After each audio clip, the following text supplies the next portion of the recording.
We'll give everybody a couple more minutes to get in, and then we'll go ahead and get started.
Good evening, everyone. My name is Patrick Potts Forbes. I am the LAFD CERT Central Bureau Coordinator, and tonight's Community Emergency Response Team Continuing Education Training topic is going to be on CERT Dungeons and Dragons: How to Drill Monthly. The Community Emergency Response Team training was created in 1986 by the Los Angeles City Fire Department. It teaches community members how to be prepared for a disaster, how to take care of yourself, your neighbors, and how to safely help your neighbors. Sorry, take care of yourself, your family, and then if you so desire, to safely help your neighbors. Teaches disaster awareness, disaster first aid, medical triage, teaches you about the fire triangle, how to use a fire extinguisher, teaches you about disaster psychology, incident command system, search and rescue, and how to tell if it's safe to enter a building. After this, Los Angeles City Fire Department created the program. FEMA took it over in, I think it was around 2000, and made it nationwide. The curriculum is standardized and designed to be taught across the country. In fact, it's taught around the world.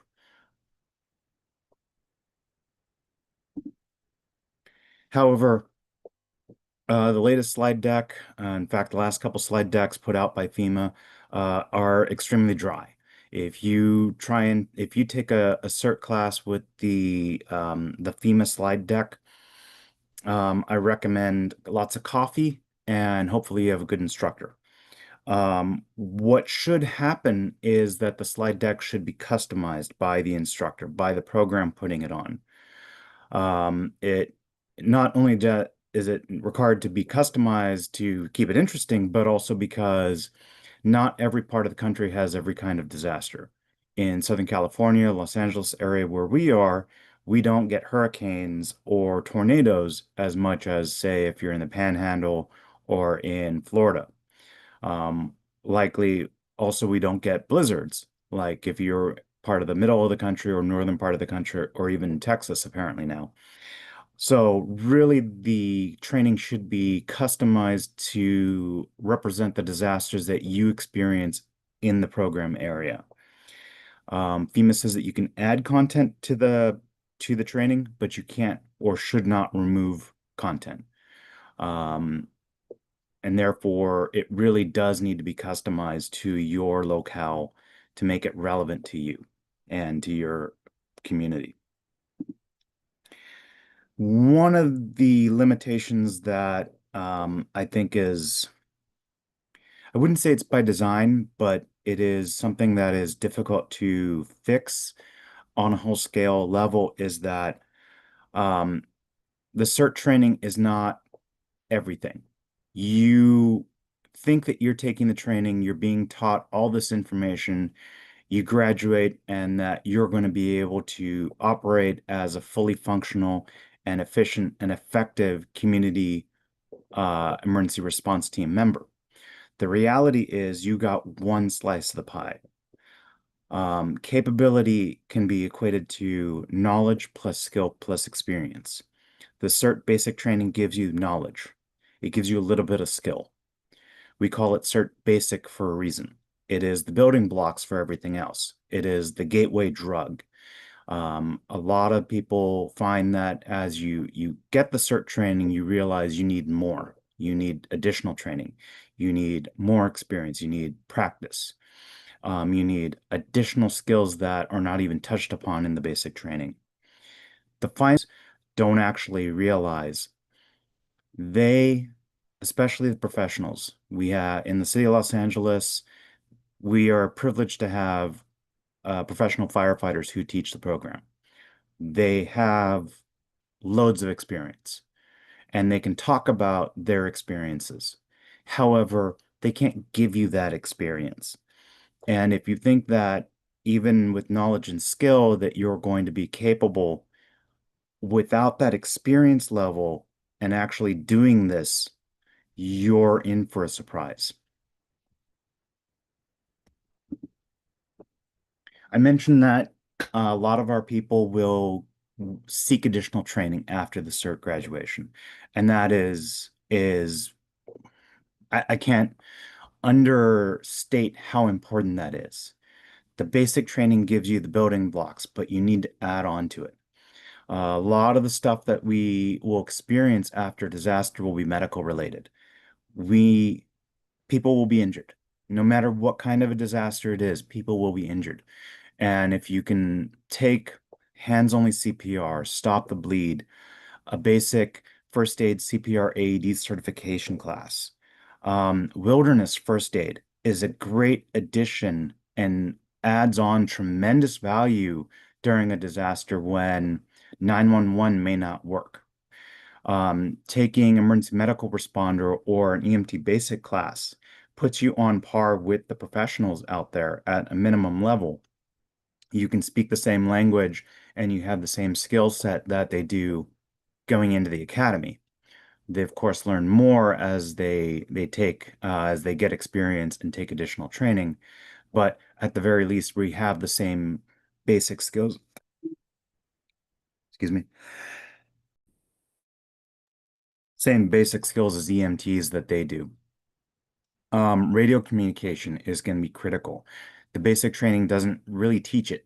It may mention it, may reference it, but getting a ham license, figuring out how to use or learning how to use a family radio service or GMRS radio, adds tremendous amount of capability to you and your ability to communicate over long distances. But as we see in our refreshers and our drills, that when the radio doesn't work, you need to figure out a different solution. And you shouldn't let the radio not working hinder your ability to communicate back to the command post. And so it is a great addition, but it is not the only solution to communication. Failing that, having a runner go back and relay information back to the command post can't be overstated of how important that is and how many times we see that that just doesn't happen when the radio doesn't work.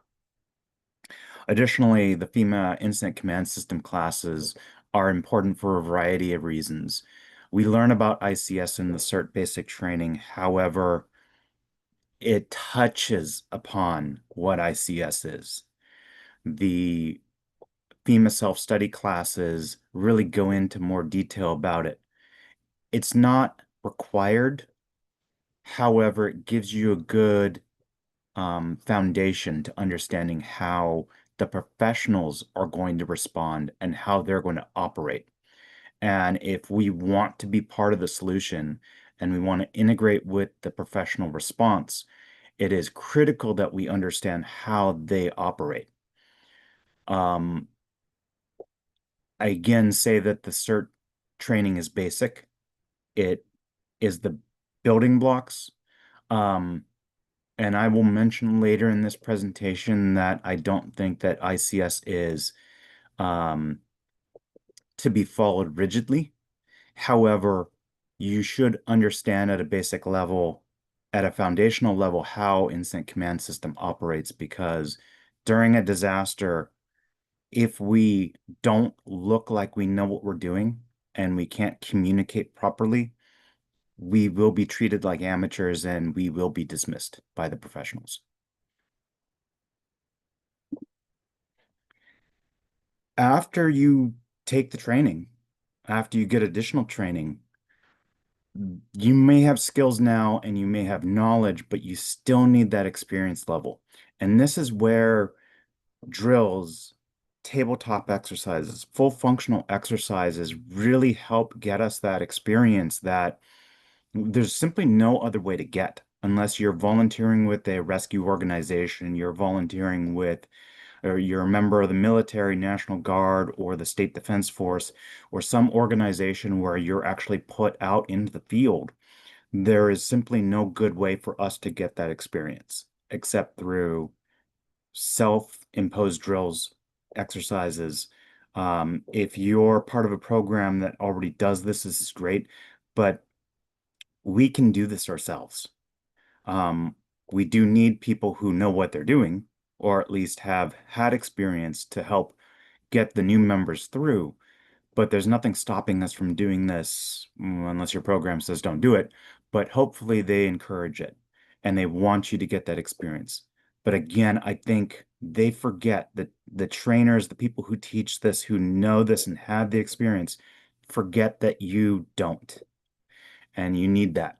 And that's where drilling monthly or a few times a year is so critical. If you come out of the class and you've done maybe the class group exercise at the end, or once a year there was a refresher, that lack of repeated training is a hindrance to your ability to be competent at these skills. And competency here um, keep you safe, could help you save the lives of others. A full functional exercise is great. I won't understate this. If you get to go to a full functional exercise with moulage survivors, high production value, a big scenario, lots of people, it is fantastic and it is amazing. Having put them together myself and been part of the groups that have put them together, I can tell you that it is a lot of work. It is months of planning. It is a juggling act to make sure you have everything put together. And oftentimes, especially at the volunteer level, we have a problem where people don't show up when they say they are, especially volunteers. So if you're expecting there's going to be 50 moulaged victims and you get 10, um, that's happened. That's reality. And suddenly your big 50 victim or 50 survivor scenario has to be scaled back dramatically.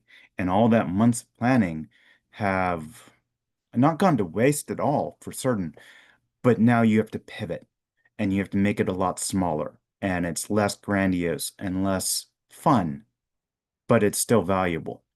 And this is why it's really hard to put these on more than once or twice a year. Um, because they expand upon so many topics as well, it's hard to get repetition. You can do one, maybe two run-throughs, and then that's it. And if you're trying to do multiple roles in different positions, two run-throughs isn't enough. Um, but if you can participate or you can be part of the planning committee on a full functional exercise, it is one of the best experiences you'll have as a CERT uh, graduate CERT volunteer. One other thing is that oftentimes there's limited observation, limited evaluation, limited feedback on your skills. So going from a CERT basic class to a full functional exercise is not what I would recommend doing. And certainly don't shy away from it. Don't say, oh, I'll get another opportunity to do this because you may not. But if you can get more training between the class and the full functional exercise, you can do drills where you get more feedback. You're going to get more out of those little drills than you will out of the full functional exercise, where you may not get the feedback on if you did the skills correctly, just because of all the moving parts and the limited number of evaluators generally present at these exercises. A tabletop exercise, on the other hand, is it's a good way to really see the big picture. It can be done inside a classroom, indoors, literally on a table. And it can even be done online. However, I'm not a fan of online tabletop exercises as much as in person because I think you lose a lot. This Zoom is a you're listening to me present. Two-way, multiple people, you lose a lot that you would normally get in a room with 10, 20 other people. Um, don't say you're not going to do it if it presents itself, but just be aware that in person is probably going to be a better experience. Tabletop exercises differ from full functional exercises and single skill drills in that it focuses more on the process and less on the details. It's a big picture of how the flow works, how things should go so that everyone is kind of on the same page. And it's great to do a tabletop exercise before the full functional exercise because then everyone at least knows what should happen. Will it happen that way? Almost guaranteed not. The saying is that no plan survives contact with the enemy or reality. So it's good for everybody to see these to get an idea of what's going on, but it's still not enough to prepare you for the full functional exercise. And that's where we really talk about and focus, or at least I like to focus on the single skill drills. This is where we focus on one particular topic. And really, we want to fine tune your ability to perform the skill so that when you get to the full functional exercise, you can execute without question. I would say, and Chin, maybe you can weigh on in on this because you see it more often than I do. Um, when we start each drill, and if we're drilling monthly, this is still the case. The first couple of incidents are rough. They are everyone trying to come back up to speed, or maybe they've never done this before and they are completely out of water. And so the repetition here is important, where we do multiple incidents in a row so that you get to repeat the skills over and over again. But when we drill monthly, even when the same people show up month after month, those first couple incidents are pretty rough and they need to be warmed up. Is that what you experienced, Trent? Absolutely 100%. We see it every drill. People come in and it's like it's cold. It's like the engine warming up and it has to get up to speed. Usually after your second run, people are starting to look smoother. But it's a very constant thing. And Patrick, of course, you and I have had this talk many times. We have to practice a little bit more than we do. I have come to be a believer in those very small single skill drills because I think they're far more personal. People get a lot more out of them. I When I look at those big grandiose drills, that we unit with the refreshers, those particular drills, I don't know, especially with the refreshers that I see. I don't know that anybody gets a lot out of it because there's too much going on and there's too many skill levels at play. I don't want to get too far ahead of myself, but I do agree with you. Yeah. Thanks, Jim. One thing that we can get out of a single skill drill is that direct oversight. If we're working with a facilitator, they can provide immediate feedback on the skills that we've performed and help correct and make them better. And then the repetition really fine tunes that and reinforces the skill. You simply do not get that as at a full functional exercise. And this is why these single skill drills are so important to us growing as CERT responders. And again, they're easier and quicker to put on. When we plan a drill, and we have one coming up, I forgot to put it in the slide deck, but we have one coming up on the 30th of August. Um, we need a location. That's about all the planning that needs to go into this. We have it templated and we run the same template every time. We don't need months of planning. We just need that location, time, date, and maybe, hey, where are people going and meeting? Because sometimes we don't give the exact address of where the command post is, especially when we do it in a community within a neighborhood at a residence. We don't want to just publicly disclose that information on these drills so quickly that it is very realistic that if we had location 12 months of the year, we could do 12 drills and not burn ourselves out. Um, we do require some elements, however. The way we do this, we do require facilitators. And we find that one of the problems is our facilitators, as they grow in their skill level, they want to do more and they become professionals. And suddenly their schedule is not as available as it was when they were first becoming facilitators, first going through the CERT program and training with us.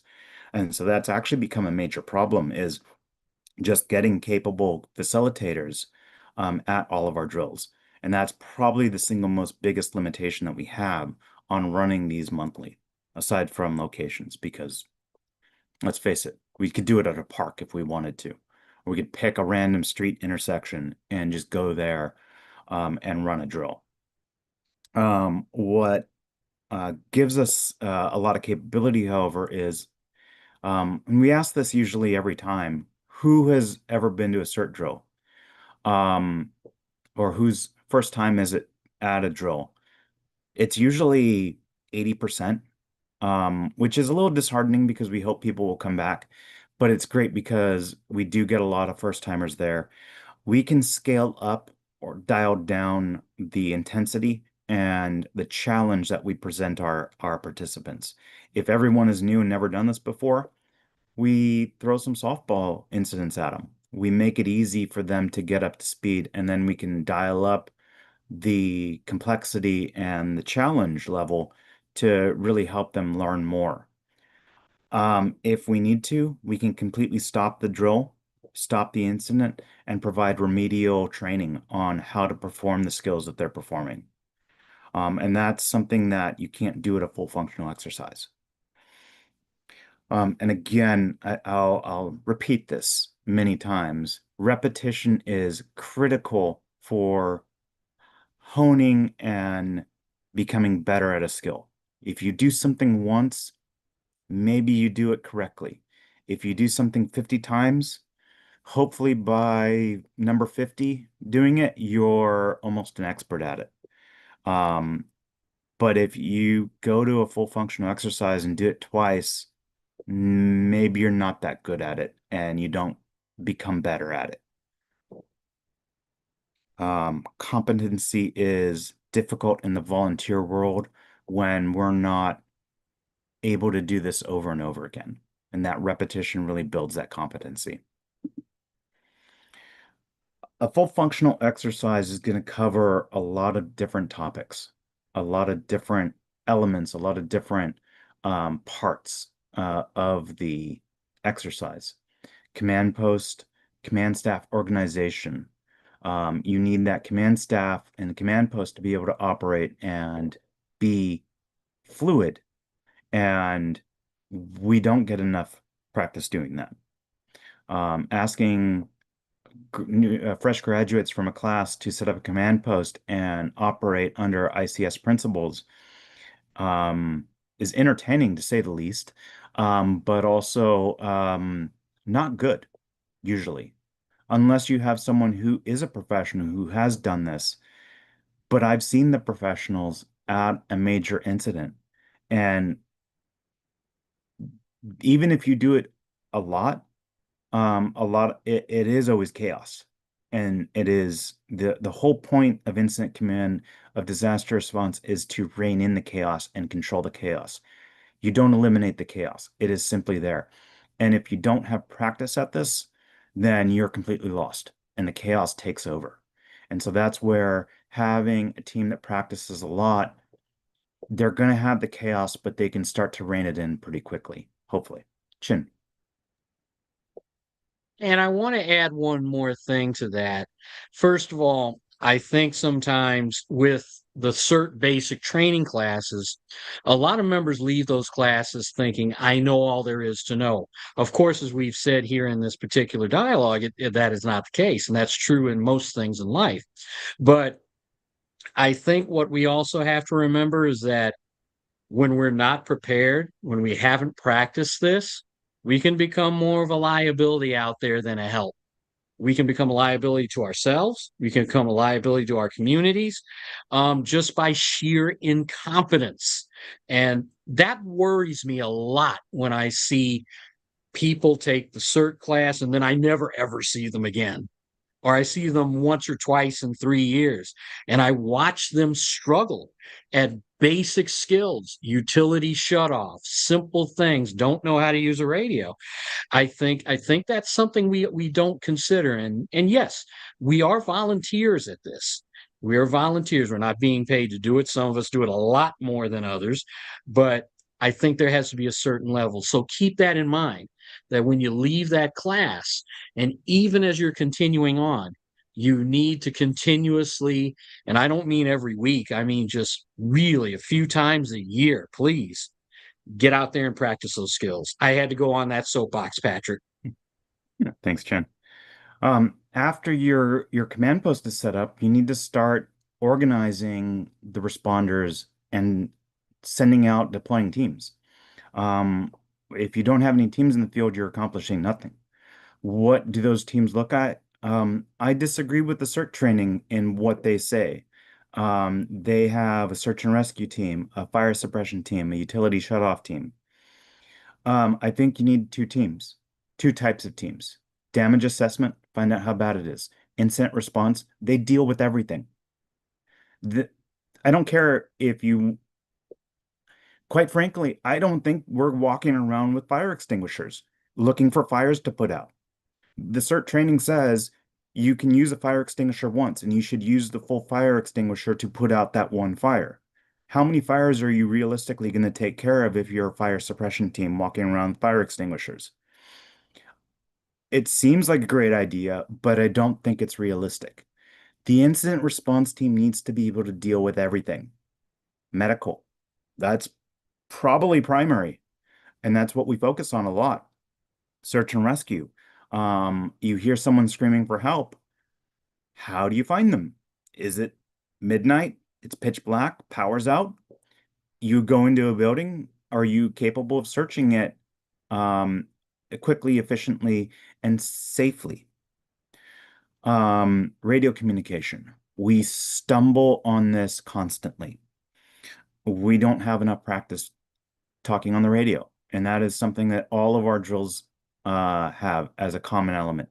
Every single drill will include radio because we need more practice, and even our more experienced people, our ham radio operators, need more practice on this. Can't understate that enough. Fire suppression, sure. How to use a fire extinguisher.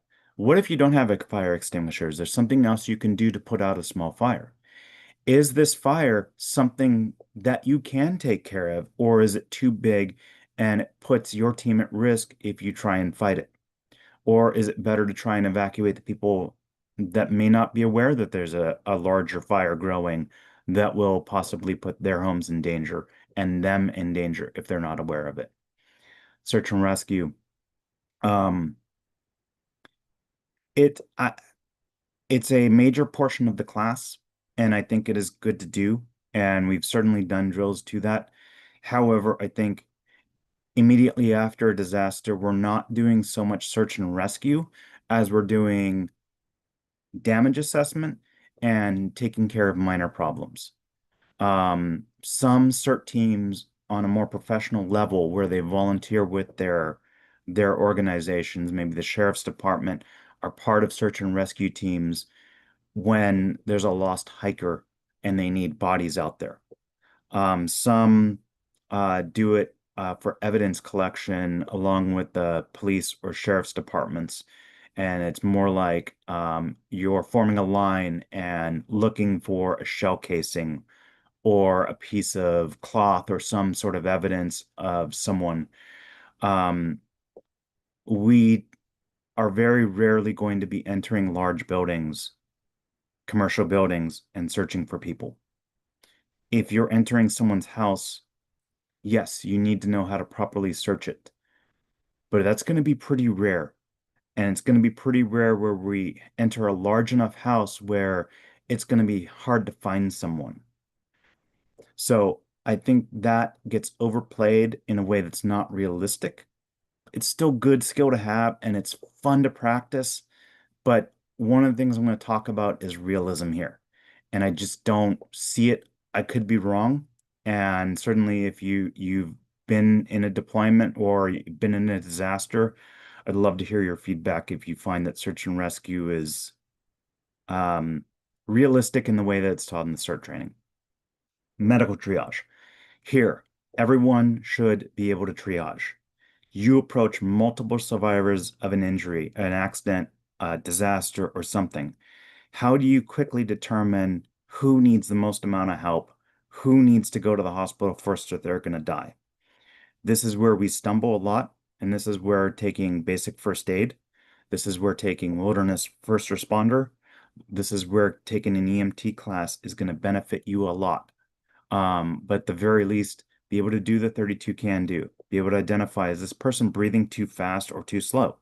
Is this person, is their capillary refill normal? Is this person able to respond coherently, follow directions? Failing any of these, they're immediate.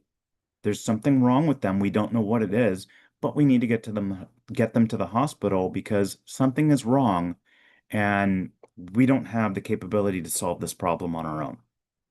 Medical treatment at the TARP. Let's face it, you come across multiple survivors of a disaster, you're not going to get them all to the hospital right away. Sometimes you're going to have to treat them right then and there or very close by while you're trying to figure out how we're going to transport them to the hospital.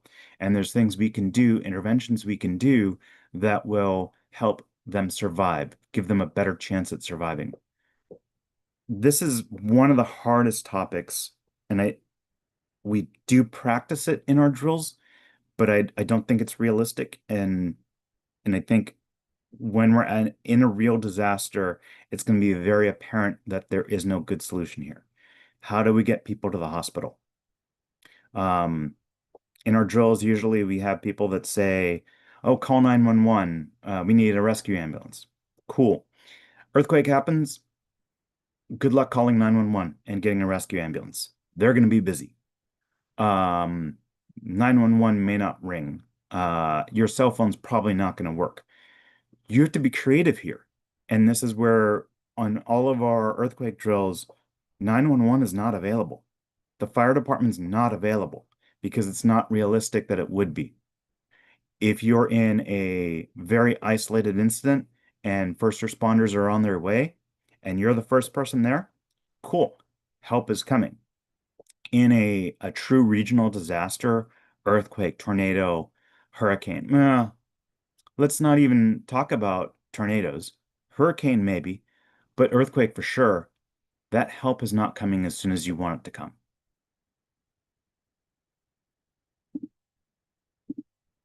So, skills for a single skill focus drill. Surprisingly, or maybe not, the exact same list. But we can focus on each of these skills one by one. We can go over that same skill over and over again until you're tired of it.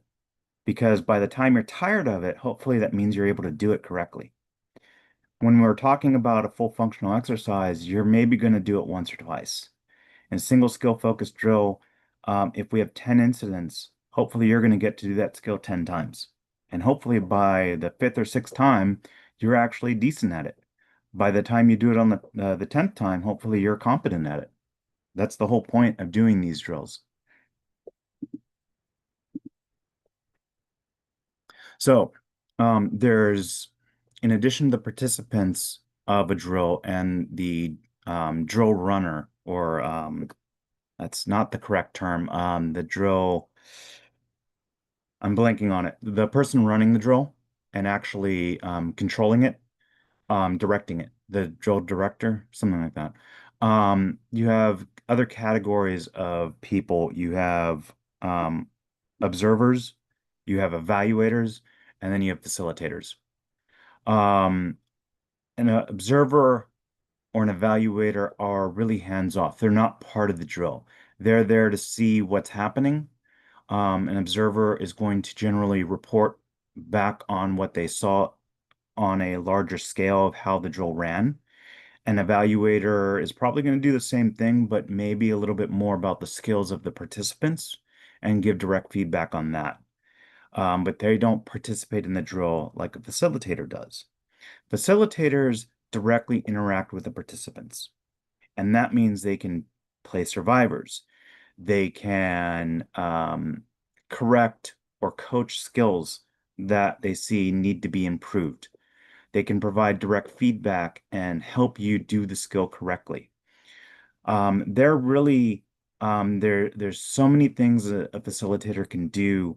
They really drive that interaction, and they can do it with or without other sources of like survive actors playing victims or survivors or triage cards. The facilitators add to the experience.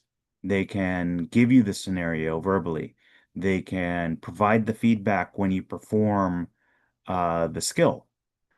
They are your real interaction with the drill, whereas an observer and an evaluator is not. One thing, it is important to say that everyone is a safety officer. Um, there are too many times, especially as we're all volunteers, where things are done in a risky fashion. It's everyone's job to say, hold on, let's rethink this, or I don't feel that this is safe. We need to reevaluate before we get somebody hurt. Or hold on, everybody needs to stop right now because we're putting ourselves at risk right now. And if you don't feel like it's your place to say something out loud and stop it, certainly talk to the facilitator, talk to someone who's involved in running the drill. Make sure your concerns are heard because if you have these concerns, there's a fair chance that they're valid.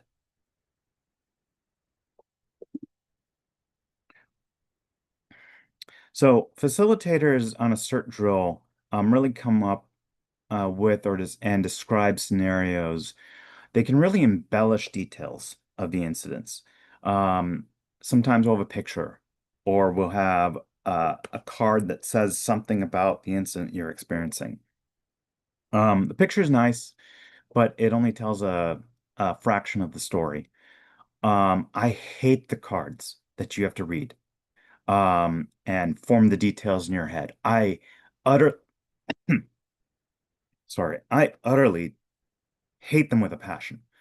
Because I can't get into it. If I read something, my brain is going to immediately jump to a conclusion. And I see this over and over again. We see people making up details. We see them um, treating this as not real. And if we're doing a drill and we're saying, oh, this is a drill, this is all fake, none of this is real, we're not going to learn anything from it. And unfortunately, this is how we usually train. It is very common to have those triage cards or those incident cards. Um, the facilitator can really give the detail. They can make it real. They can make it bigger than the card. At the very least, they can provide feedback to your interventions.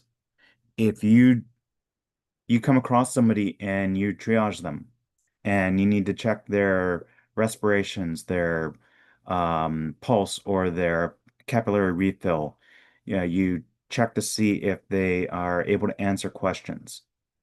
You can read that on the card and then you're not going to perform the skills. But if you have a facilitator there who says, okay, you're coming across someone who is sitting on the ground, what do you do? You can't just say, well, I'm gonna check their RPM. Okay, cool. Show me how you do it.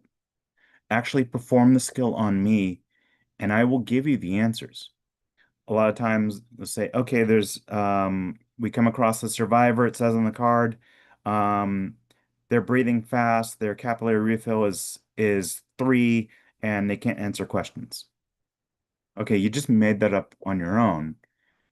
A facilitator will be able to feed you that detail and make you perform the skills and demonstrate that you know how to do them. Um, and do so over time. Instead of coming up and having all the information at once for the entire incident, you need to look around, make sure it's safe to enter. Are you looking for possible power lines that are down? Are you looking for weird colored gas, or clouds that are hovering above the bodies on the ground? Um, are you really doing the skills that you say that you're doing? Do you actually have the tools that you say that you're going to use for this scenario? And then slow down so that we do this in a realistic fashion. And facilitators can help break participants of training syndrome. What is training syndrome, you ask? Well, if you've taken a first aid CPR class, you probably know that you're going to do CPR on a mannequin. You're going to demonstrate the skills that you're there at the class for. Therefore, the mannequin is probably not breathing, not responsive. There's, if you're doing a check, all you have to do is tap, put your head, kind of fake it, and then you're going to be told to begin CPR. Human beings don't work that way in real life. Um, you need to actually know how to do the skill. And training syndrome teaches us how to do the skills in a classroom environment, not in the real world. We don't typically train with human beings in medical distress. And so, how are we going to possibly learn how to do the skills correctly? We're going to jump to conclusions because we're there to take this particular training and we know what to expect. The way to break training syndrome is to throw a monkey wrench into that. You're talking to someone and suddenly they seem to be having trouble forming sentences and their eyes glaze over a little bit and they start to wobble. That's oftentimes going to be more likely than you come across someone on the ground and they're not breathing, you tap and shout, and they have no pulse, and you begin CPR. And forget to call 911, by the way. Um, so training syndrome is something that we can break, but we need facilitators to do that. Training syndrome is going to get reinforced by triage cards because it's not realistic. It's something you read, you make up the details in your own head, and it's not real life.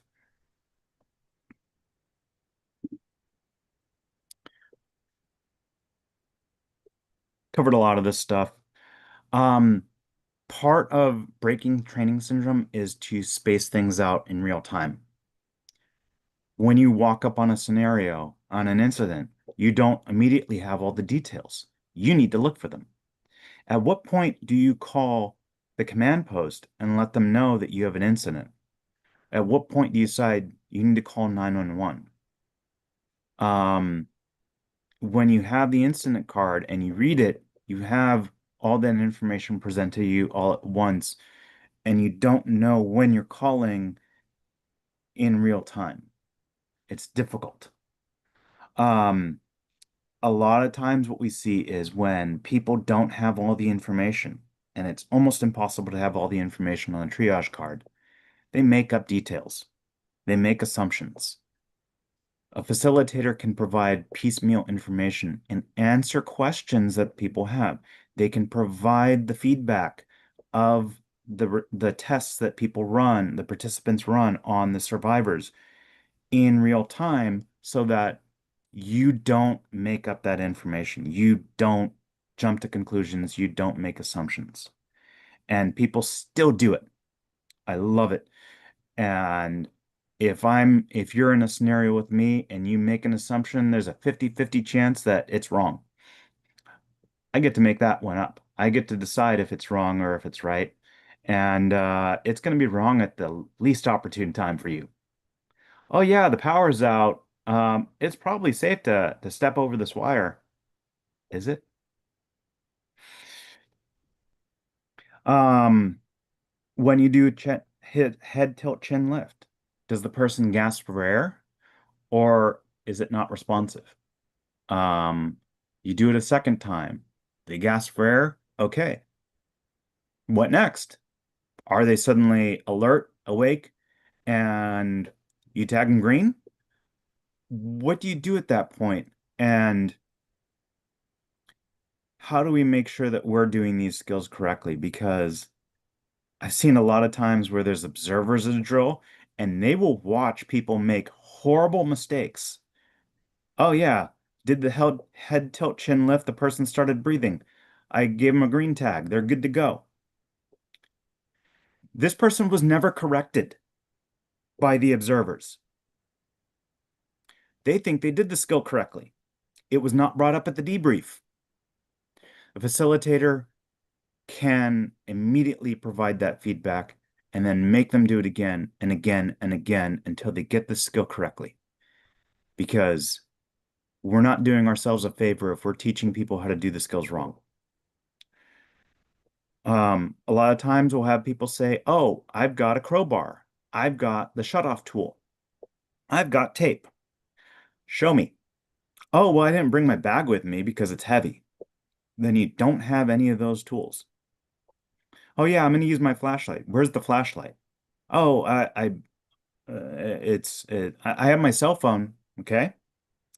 It's fun to have a pitch black room and see people pull out their cell phones and use the flashlight and find out it goes about 5 feet in a 50-foot room and they can't see anything with it. These are the kinds of things we can do to fix the problems that people have coming into this so that they don't make the same mistake twice. Correct as necessary, penalize and punish if you have to, but do it sparingly. We're not here to make it um, not fun. We're not here to punish people so that they don't want to come back. We want them to learn. Okay, you made the assumption that that power line is dead because the lights are out and you stepped over it. Well, unfortunately, you were incorrect, and you're gonna have to lay down there. And this will be fun. Let's see if anyone else observes that you fell over. And if they come over to see what's going on, or they just ignore you, which we often see in drills. But we're not going to make this a punishment. We're going to make this a learning lesson. Get back up. You're resurrected. Continue on. Maybe you'll encounter a down power line again in the next incident. See if you learned. We want people to learn. We want them to have fun. Sometimes we need to correct them in a less than gentle way because in real life, you only get to make a mistake once and you don't get resurrected.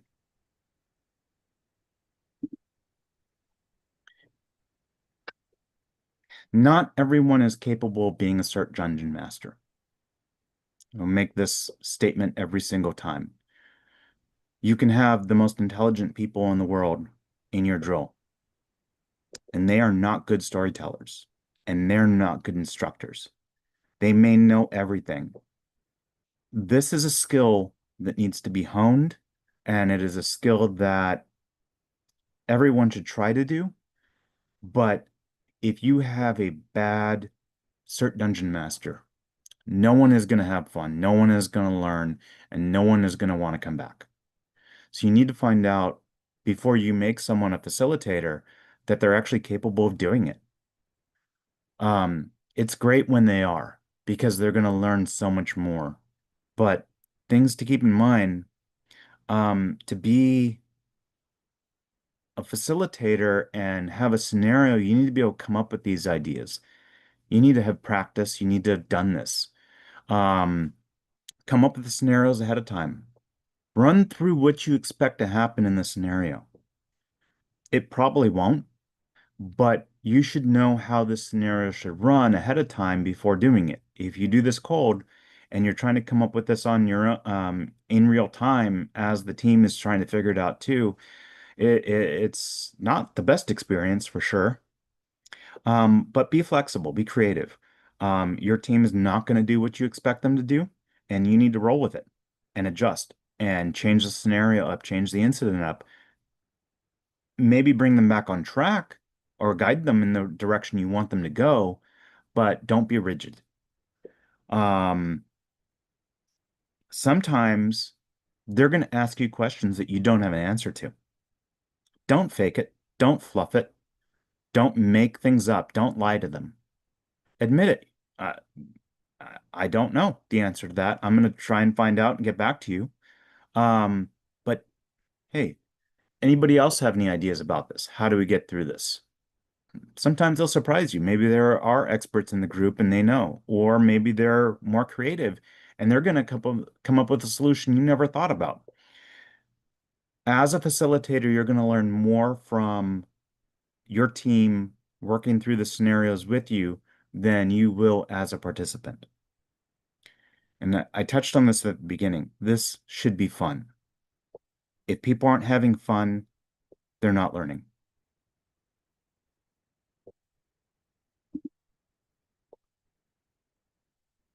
We ran a drill in Altadena, and one of the team leads um, really did not want to do an earthquake drill. They wanted to do a wildland fire drill. And I said, no, we're doing an earthquake drill. Yes, it's boring. Yes, we do it all the time. Yes, we do it over and over again. But the reason why we do the earthquake scenario is because you can have almost every kind of incident possible in an earthquake or following an earthquake that we've been trained to handle. If we do a wildland fire drill, we do a flood scenario, we do a zombie apocalypse. There are a very limited number of incidents that we can do. Not to say that we shouldn't do it, not to say that we shouldn't focus on one specific incident and do it over and over again. But an earthquake scenario gives us the most flexibility with our incidents so we can keep it creative and fun and exciting and not monotonous. In a wildland fire scenario, you're evacuating people. You're not putting out the fire, that's for sure. How many times can you do that before it gets boring? Chin. I just want to, say one thing. We do talk a lot about the earthquake scenario. Boy, I can't get that out tonight. The earthquake scenario.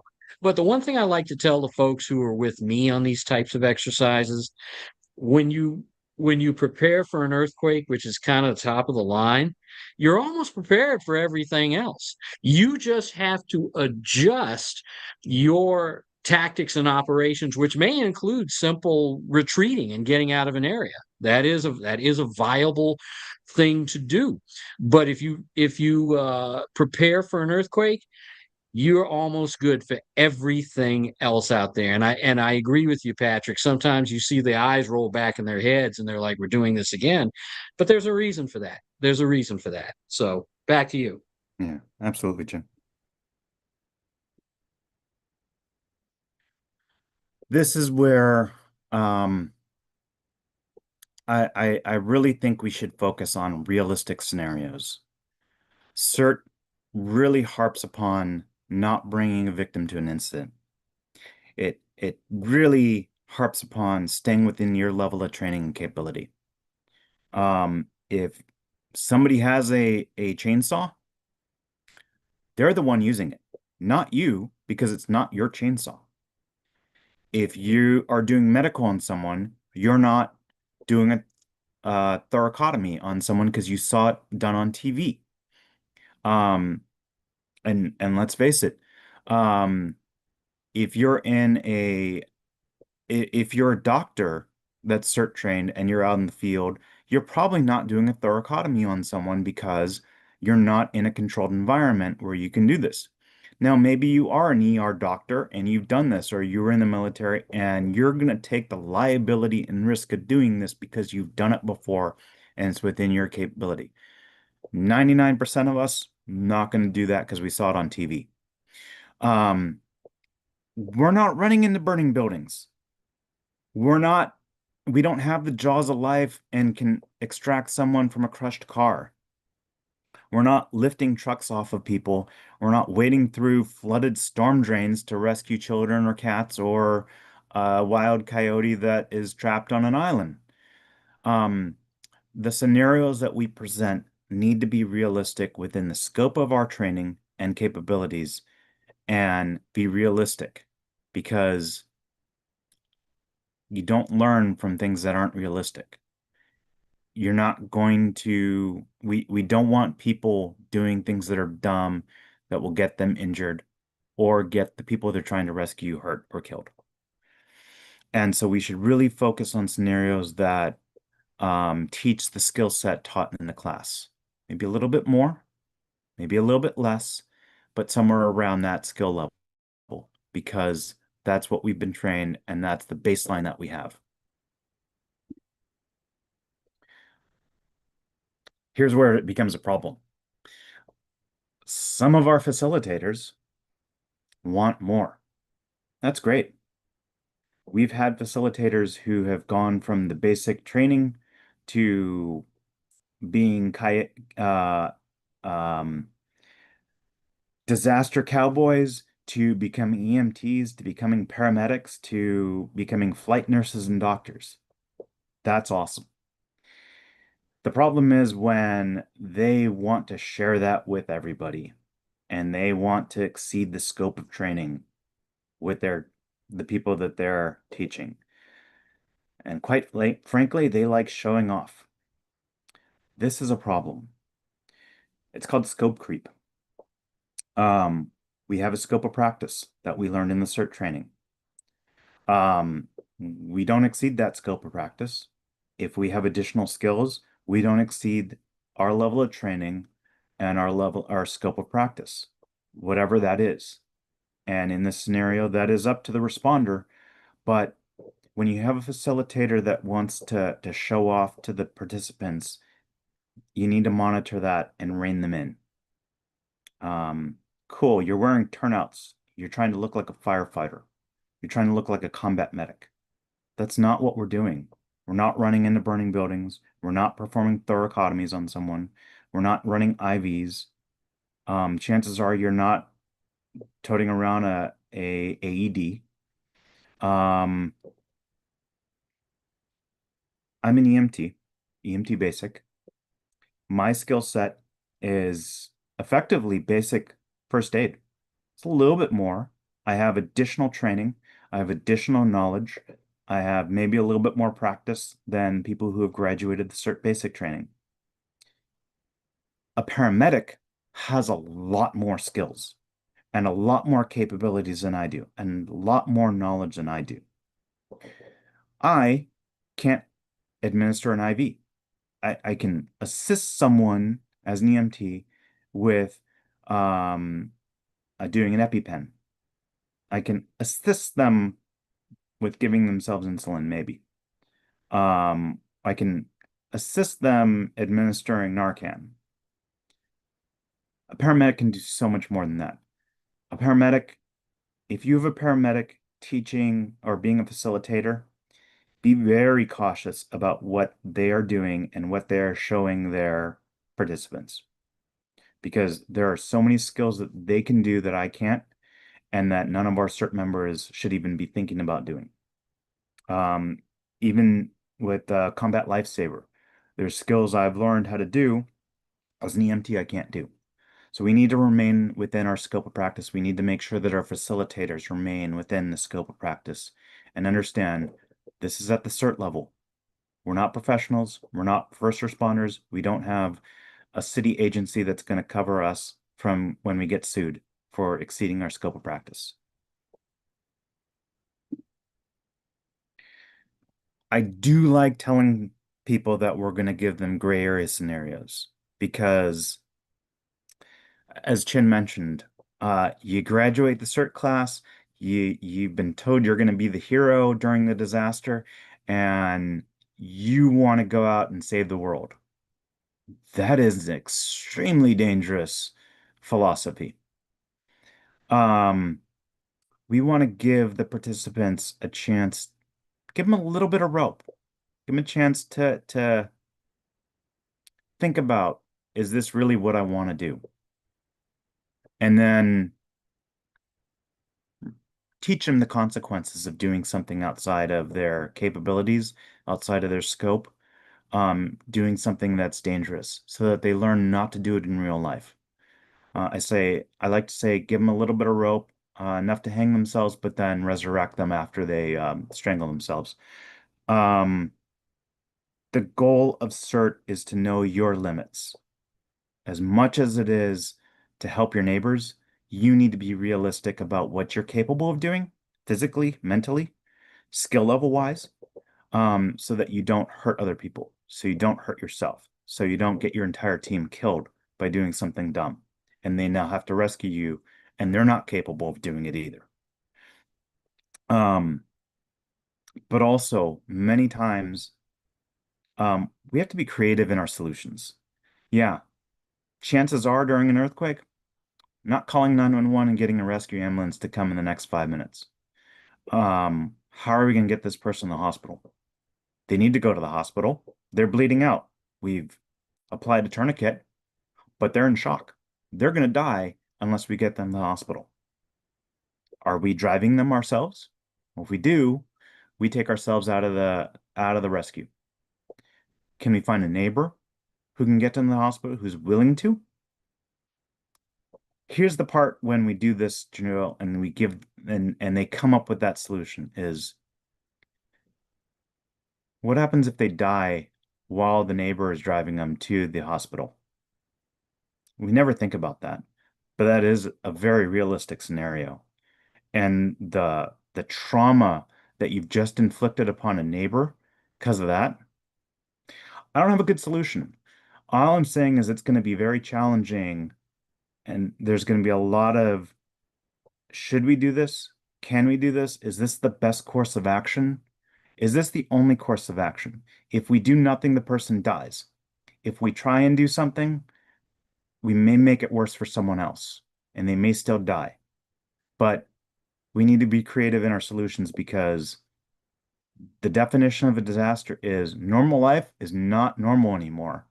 And people are hurt, injured, possibly about to die. We need to do something. That's why we took the training, why we need the skills, why we need the experience, why we need to screw it up during a drill so we learn not to screw it up in real life. I mentioned the template. With a templated drill, we can do monthly drills. Hell, we could probably do weekly drills if we had the facilitators to do it. We do it the same way every single time. There's no question, no thought.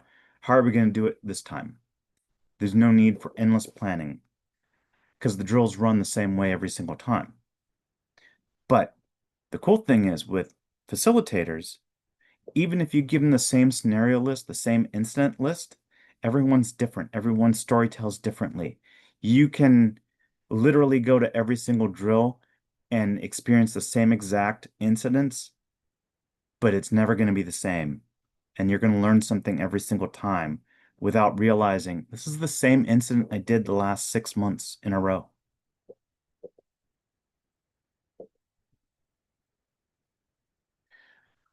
Here's the list of the incidents that we give our facilitators. It's the same list that we've been doing for the last 6 years. There's no reason to have to come up with a different list every single time. A partially collapsed building, someone's yelling inside for help. It can be different every single time. A 25-year-old male unable to walk with a possibly broken ankle. How they broke it, how they respond to treatment, how they get help, different every single time. Two-car collision. Victim one, 30-year-old female trapped behind the steering wheel. Victim two, 60-year-old male, chest pain, difficulty breathing. Different every single time. Same incident. Tree collapsed on car, 40-year-old female trapped, possibly broken arm. Car ran into a tree, 50-year-old male unconscious. Is it the driver? Is it someone underneath the car? Facilitator's choice. House fire, multiple survivors outside. I will point out there's been a language change. We don't say victim, even though that's how most of us were trained. We say survivor because someone survived a disaster and they're not a victim of it. You can tell from the language of this, I have not updated this list because I keep saying it says victim and I'm trying to correct it as I'm saying it, survivor. Multiple survivors outside of a house fire. Are you putting out the house fire? No. Emphatically no. But is there something you can do about the survivors outside? Are they going to have medical problems? Smoke inhalation, fire, burns. Um, who knows the makeup of the number of survivors? That's a very realistic call because you arrive, how many people are there? How many survivors do you have? Facilitator gets a lot of leeway here. This is a fun one to do. Or it could be very boring if you have the wrong facilitator. 20-year-old female, unconscious, unknown nature of injury. Why is this person unconscious? Guaranteed different every single time you run this incident. Help sign posted, no answer at door. Was this yours, Chin, at the last one? I was really disappointed because, like, oh yeah, no one was there. Moving on to the next incident.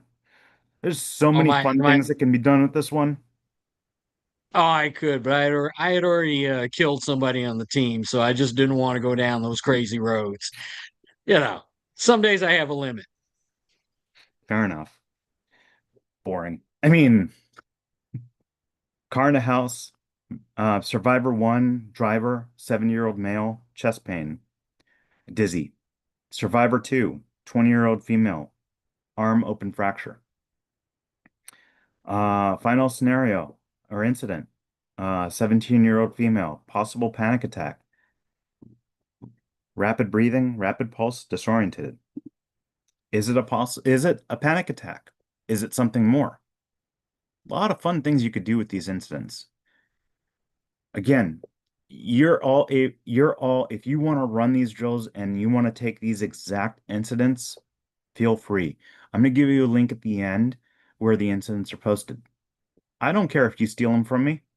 Um, there's no reason to have to reinvent the wheel every single time. The important part is that we train as often as possible and frequently as possible and train to have fun with this stuff. but train to a realistic level and work through these scenarios, think about the possibilities, and get our brains working.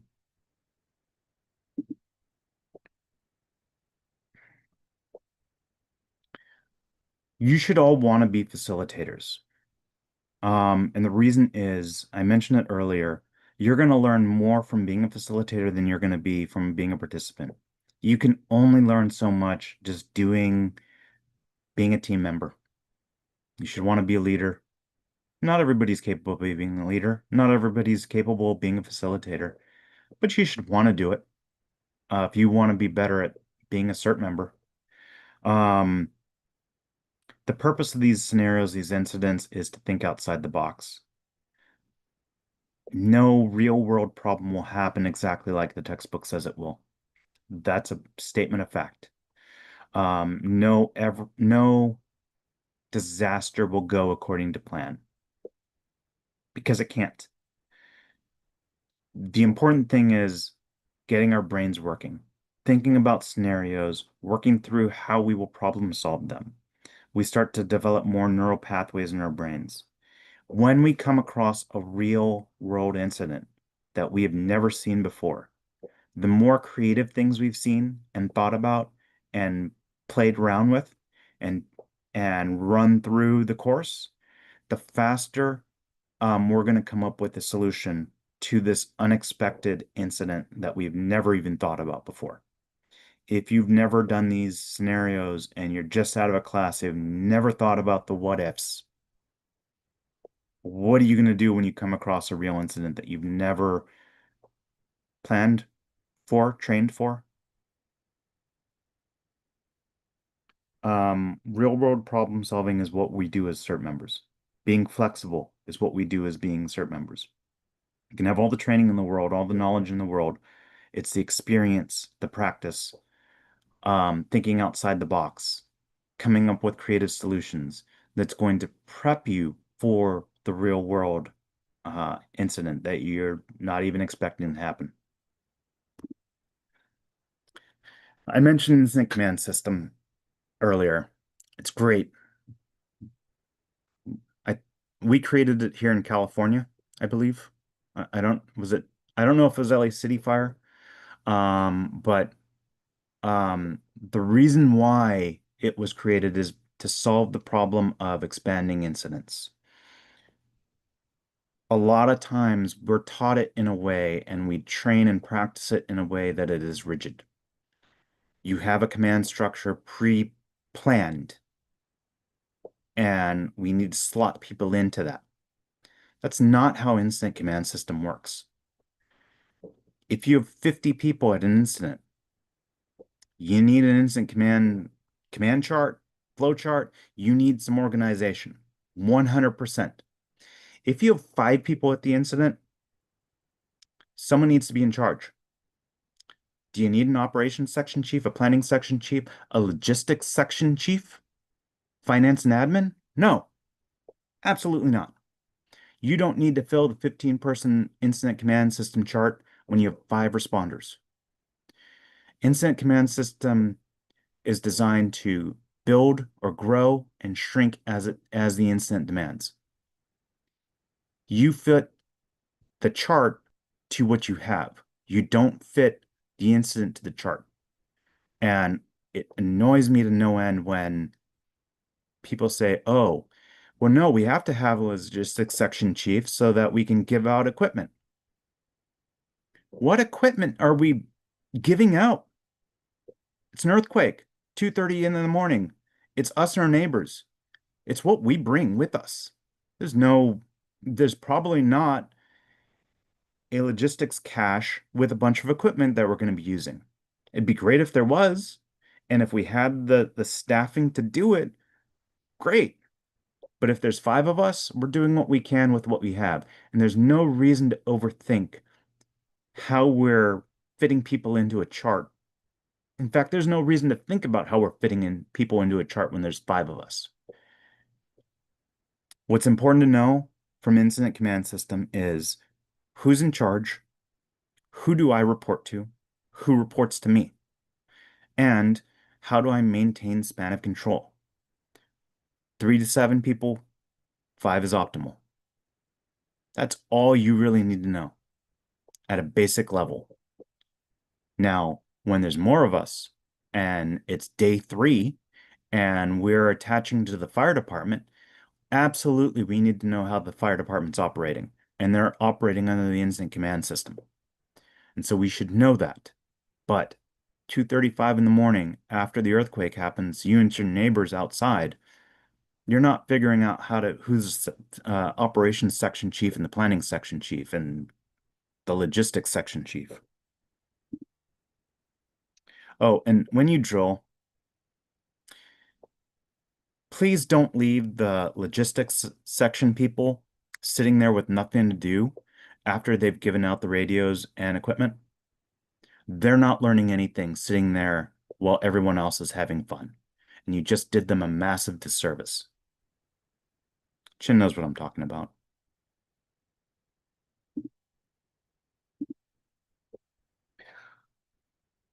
What kinds of drills can we do? Single skill, single incident drills. I mentioned the damage assessment, the incident response type of drills.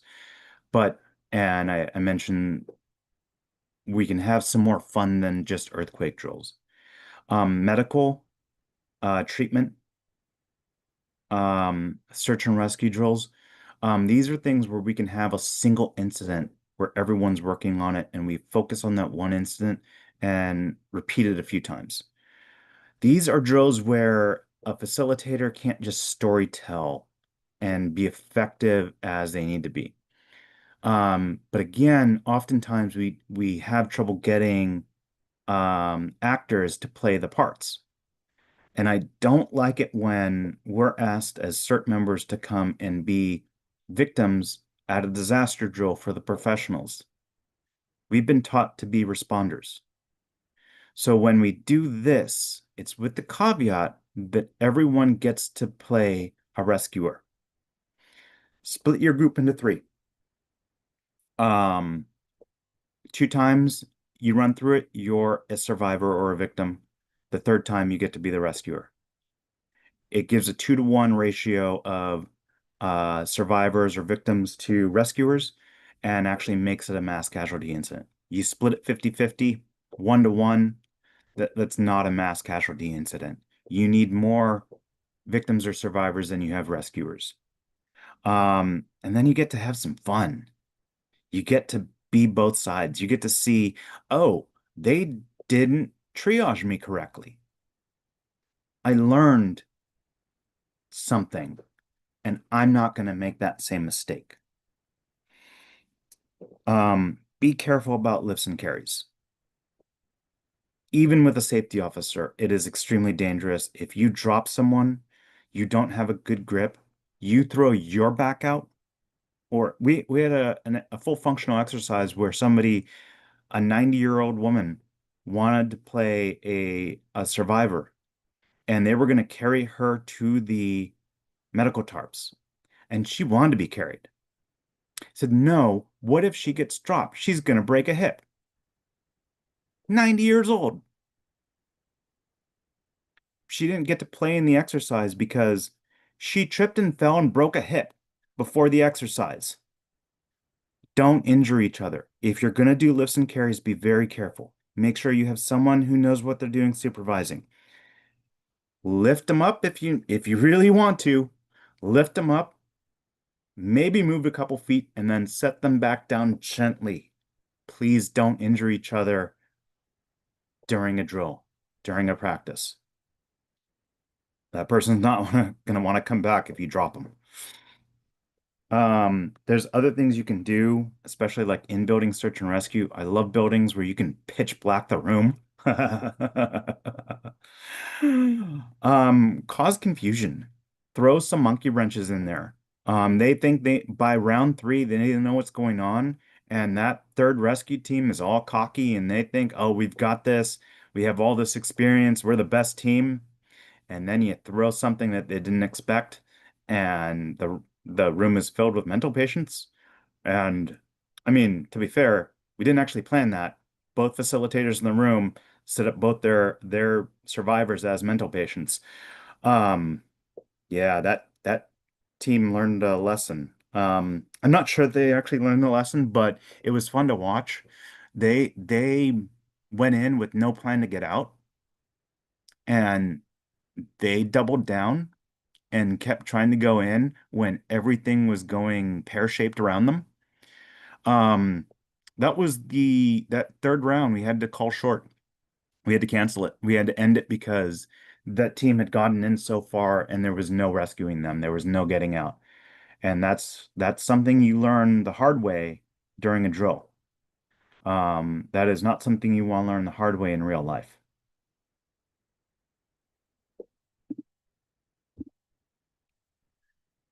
I'm going to post these links in the chat. CertVolunteer.org is my email list sign up. Documents.certvolunteer.org are a few documents that I've written over time, step-by-step guides on setting up CERT command post and responding to an incident. There's a forms list of forms that we use, some modified forms based on the original CERT forms, as well as the incidents that I posted in the presentation. If you have any questions, you can reach out to me at lafdcertcentral@gmail.com. But I know there was a very active chat going on, so if you have any questions, you can go ahead and raise your hand and we can answer them live now. I think I'll step up and represent a lot of the folks here and just say, because we've been interacting back and forth in the chat, I'll say a lot of folks who've shown up here tonight we're kind of looking for that Dungeons and Dragons element that you put in the name of this. They're looking for, in particular, there's one person here named Adam who is a firefighter who deals with certain volunteers. He's looking to talk. He was looking to see if he could find out what those resources are, like tabletop exercises, what goes with that, or small scale exercises. I would actually have Adam come up here and actually articulate what he's looking for, because I think it represents a lot of people here. Adam, do you want to come up? Let me enable unmuting. Hold on one second. Yeah, I will admit that there is no guide there's no Dungeon Master guide here. Um, it is it's something that we've built over time and over the last 6 years of doing this, and probably even longer than that because we both were running drills and exercises prior to COVID. Um, yeah, Adam, go ahead and ask your question. Um, Is he you able? should have Thanks. been. Oh, he is able to unmute. Yeah, he just unmuted me. No, no, no. Again, no shade. What you guys are doing is great. The title of the session seemed to imply that we would be going through some of the ways that you've actually done that using D&D models, and I'm just not sure that's what this actually was. That's all. Fair enough. And absolutely true. I call it certain Dungeons and Dragons because of the facilitator element. I mentioned that this is kind of a CERT Dungeon Master. It's the storytelling aspect of it, where you're going to get more, your participants are going to get more out of the drill, in my opinion, with a facilitator giving the story, describing the incident, providing the feedback as if I don't actually I've never actually played actual Dungeons and Dragons. I've played tabletop roleplay games based upon Dungeons and Dragons and very similar, but in actual Dungeons and Dragons, legit Dungeons and Dragons, I haven't played it. Um, the concept is the same, however. As a facilitator, you are the CERT dungeon master. You control the fate of your participants. You can guide them. You tell them the story. You give them the scenario, the incidents. You control their fate when they step on that wire that they didn't see. And I've played around with the idea of bringing a D20 with me and rolling it to see if they are lucky or not lucky. Um, I'm sorry if it was misleading, um, but hopefully you got something out of it. Any other questions? Or Chin, was there any other questions in the chat that we should bring up? I will I will tell you that a lot of people, I think Adam represented a lot of people on that who were looking for that kind of thing. But let's go to Jennifer Jackson Duenwald over there. She's been pretty active all night. I want to know what she's got to say. She's got her hand up. Hi. I do have a lot of things to say, but that's we're gonna skip right past that, and um, I'm gonna ask one: how often do you do your drills? Two, for this large exercise coming up on the 30th, for Patrick. Um, I mean, do you allow someone like me to come visit? I mean, I'm Canadian, so California is kind of horrible and barren to me, but I'd really like to know if you would take a Canadian CERT member just to watch.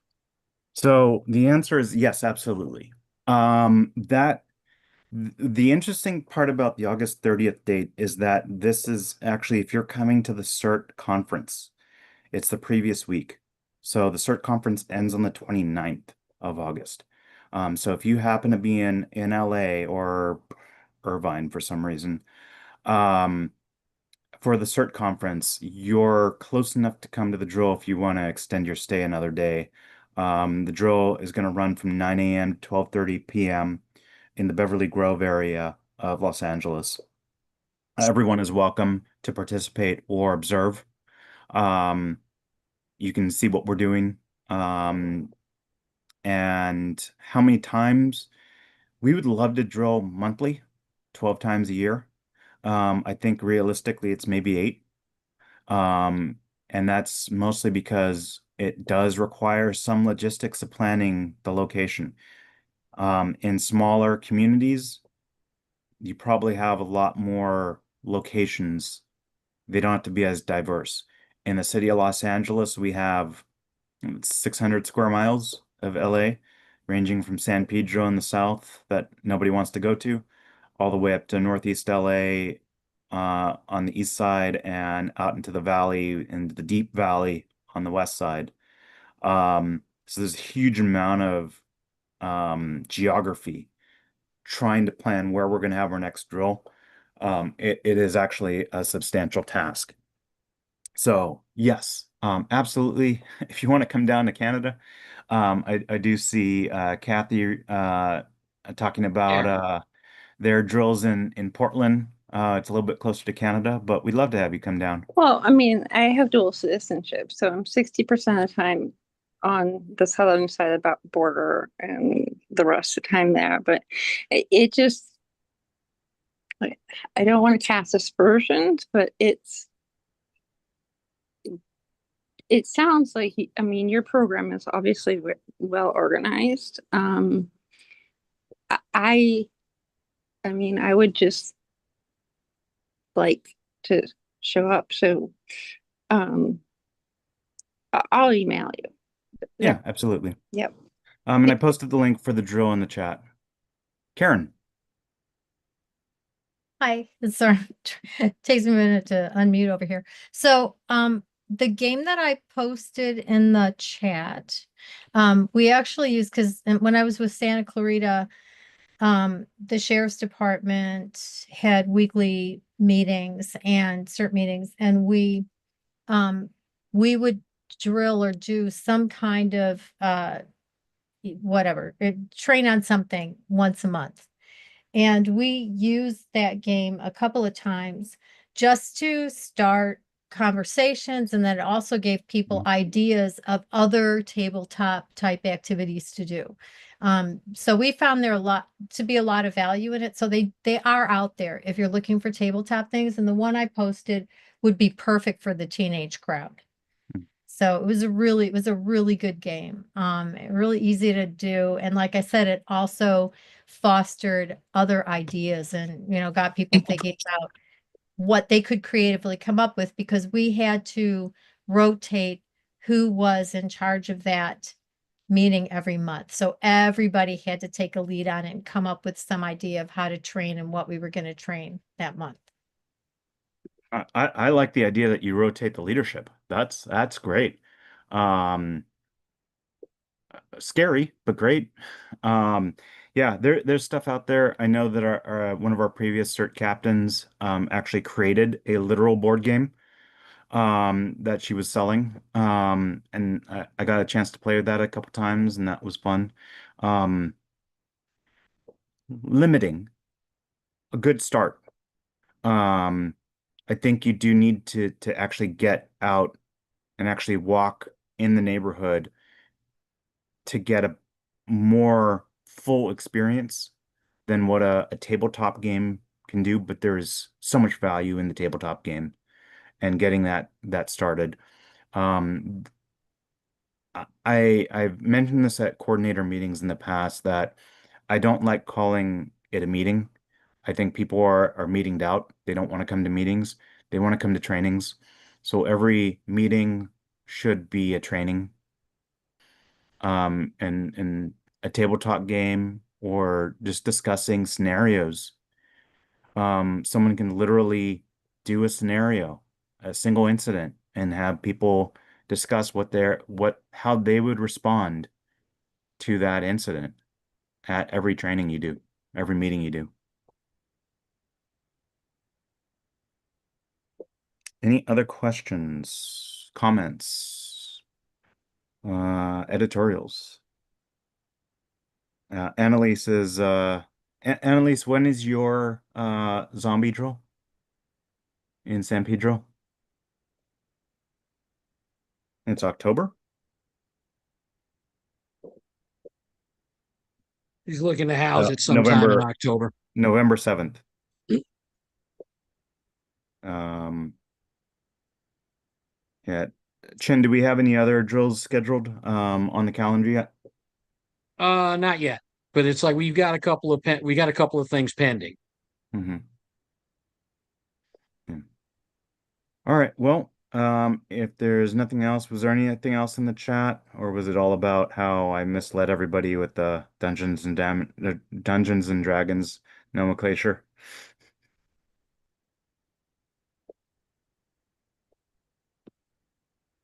Jennifer, go ahead. So I put a couple of courses in the chat back there. ICS 300, 400 is super useful for doing a deep dive on the ICS and how it works. I don't know if you guys offer that to your cert. I mean, Yeah. your people. Actually, I highly recommend ICS 300. It is an in-person class. It is ICS 300 is expanding incidents. It's how the car crash becomes a wildfire, becomes the blimp crashing into the mountains to setting off a toxic rainstorm.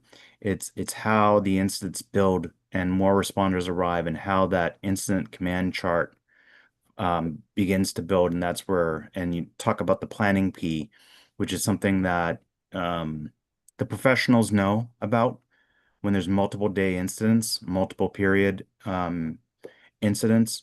The planning P comes into relevance. It's not discussed at the CERT level, and maybe not so much in ICS 100, 200, 700, 800, but it is what the professionals do. I teach with the California State Guard, emergency management, and ICS 300 is one of the classes that um, I'm working on opening up to our CERT volunteers, certainly our coordinators and leadership. I thought ICS 300 was eye-opening. I think it takes us from the incident, which most of the CERT training is focused on, to the big picture and how it's not just us and our team, it is how the CERT command post fits in, integrates with the professionals, the fire department response, how the big picture looks. I definitely hope to be able to offer that to some of our CERT members, but it is in person, and there's generally a fee for it. So look around, see if you can find that class. If you have an opportunity to take ICS 300, strongly recommend it. 400 is interesting, but it's more on the management side of things, less on the field. Um, and 300 is a requirement for 400 to take. So, but yeah, 300 and 400 are good classes. And Patrick, Hmm. before you shut down, there is a question that I'm seeing here. I don't see it in the chat, but Erdem, can you unmute yourself and we'll take your question. Can you hear me? Yes. Gotcha. Perfect. Hi, hello from Pine Mountain Club, north of Los Angeles, an hour and a half, and we have a quite nice CERT team here. And a couple of weeks ago, we were talking about how it would be cool to do Dungeons and Dragons style game, tabletop exercise, where somebody actually plays the role of this chaos master, so to speak, and throw incidents at people, and then testing each other on how to respond. I think our response preparedness director is also here, Mark, and Julia, our PR. So we do need this, and we were so surprised and encouraged that someone was actually already doing this. Like that's amazing. Like none of us had heard of it before, and it's very encouraging to hear. I'm wondering if there's any opportunities for us to see the tabletop exercise in a session like this, or if not that, is there any scenarios, any templates that you mentioned templates, but I'm not sure if I missed it, if it was shared, like anything that we can start with. Yeah, so I'm putting it in the chat again, documents.certvolunteer.org. Those Mhm. are the documents I've written up, step-by-step guide on how to set up a CERT command post and the initial response to a disaster, as well as the forms we've customized based on the original CERT forms, which need customization to not be utter garbage. Um, and Yeah. then examples of how to fill them out, as well as the incidents, those 10 incidents that I talked about in the presentation, that is posted up there as well. So documents.certvolunteer.org. I've actually been into this, and we do have our own documentation that we customize for our location as well, slightly. Where are the 10 incident examples? Is it in the examples folder? Yes. Okay, all right. Um, Thank you I'll, very much. I'll move it into the main folder as well. Okay. Is there any if I follow your events, right? Like, would I get a chance to see you do it? It's kind of hard to run these on Zoom. I Um, see. but I can see what we can do about it. I imagine it would be hard to join, but just to Yeah, see, like you have to be on the same place. I understand it, but like but okay, yeah. I mean, if it becomes an opportunity, I'll be watching on the Eventbrite. Thank you very much for you're welcome. this opportunity. I'll move the incident list to the main folder uh, a few minutes after we're done with the presentation. Any other questions? Our friends from Portland. I know you've been doing Hi. these. Hi. Uh, yeah, Like, thank you so much for your presentation. I'm up here in Northern California in San Jose, and pretty much what I understood, what I got picked up from here is you're just really adamant about us being proactive, right? And in our area, I looked up, I was a little proactive. I jumped on the area. I'm not too sure what to search, but I just did like a first aid. I know they have Red Cross, and I found something in Alameda where it's free, no certifications for like just CPR, mm, AED, and stuff like that. But definitely, I can probably talk to the community members. I know last time the mayor was out here, maybe it'd be something that he would probably be able to help out with, right? Maybe help something get going. Because I really love that idea, hands-on, right? Like some hands-on, get those neural pathogens kind of going and and just staying fresh, right? You said like, hey, you gotta be proactive and then just stay fresh, right? If I misunderstood, I think is what you pretty much I understood from what I got, right? yeah, absolutely. Just do something. A lot of programs are trying to figure out how to engage their members, and meeting and just discussing things doesn't isn't enough. But you can be creative, and hopefully the scenario-based training that I've discussed, it's stuff that EMTs do in their training. They're given a scenario, they're given an incident, and they're walked through. Yeah, sometimes they have the triage cards, but it's a common practice, a common training. It's nothing new. We didn't invent this. So hopefully you can find some people who have been through this kind of training before and are willing to run some scenarios for you. Certainly you can start with the tabletops, just discuss the plan and what you would do and how to do the big picture. And then hopefully you can get out into the streets of your community and start going through it. But I would like to ask Kathy, or if there's anyone else from Portland. I know you do a couple of big drills a year. Would you like to explain what you do and how it works in Portland? Sure. So we call ours the citywide deployment exercise, and started in 2017 with 2 teams. We just did our 18th because we do 2 a year. So we just did our 18th exercise, and this time around we had 27 teams signed up. Oh, wow. It's a little different with us because Portland, and we're called NET in Portland because our SWAT team is called CERT. So it would be really bad for them to call out the wrong CERT. So we have right now about 50 active teams within the city limits that are all under Portland Net. So those teams participate, but this time around we opened it up to CERT teams from around the state. So we had 8 CERT teams from outside of Portland. So we had several on the coast, we had some down the valley, and this time around we're actually going to have a team from Southwest Washington joining us. And what happens is each team actually, everybody has the exact same exercise. All the scenarios are the same, but they do them in their own neighborhoods. So for instance, the team that was at Cannon Beach was doing the same exercise that the people in Northeast Portland were doing, but they were doing it in their own neighborhood and personalizing it to the addresses in their neighborhood, the risks in their neighborhood. And so it works really well. And we usually have a couple of hundred people sign up. This time around, we had 341 individuals sign up.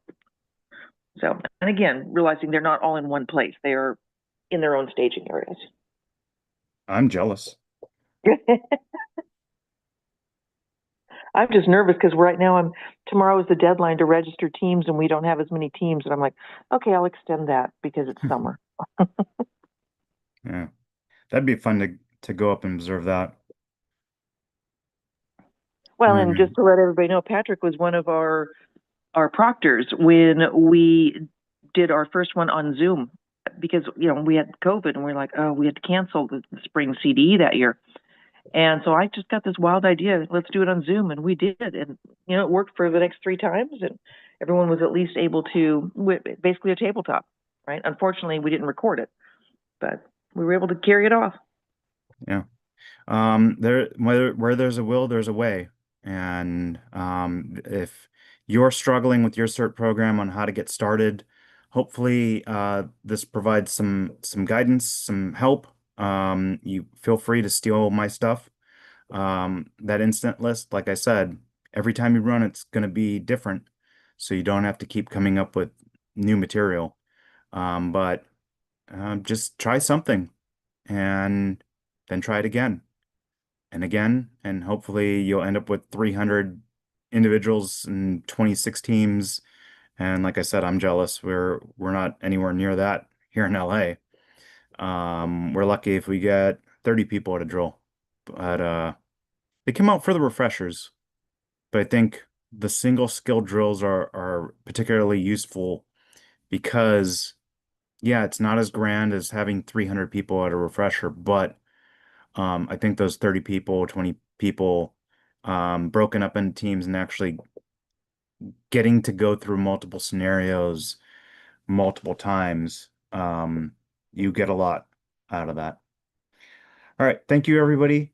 Um, our next training will be in September on the third Wednesday of September. That's September 16th. I don't have a topic yet. Maybe I'll make Chin give it. Have a good night, everyone.